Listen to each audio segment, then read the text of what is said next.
Un enfant qui parle beaucoup et pose beaucoup de questions.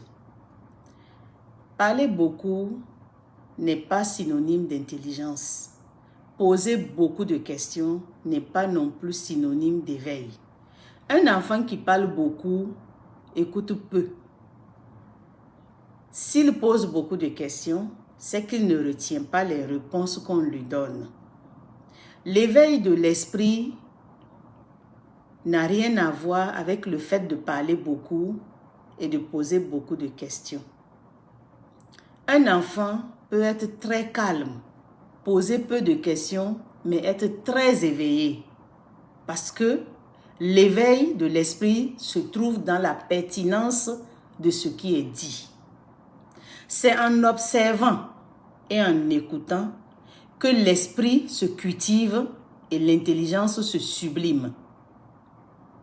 Alors, lorsque vous êtes là, je prends un exemple. Vous voulez faire par exemple des gâteaux. Votre enfant vous demande, en voyant tous les agrégats, yaourt, farine et consorts, les œufs, maman, qu'est-ce que tu veux faire? Des gâteaux.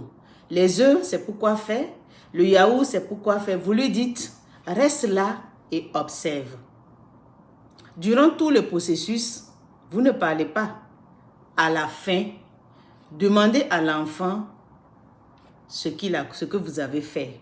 Et voyez de quelle manière il va vous restituer ce que vous avez fait. La partie qu'il n'a pas bien compris, en ce moment, vous le lui expliquez. Et ça va rester.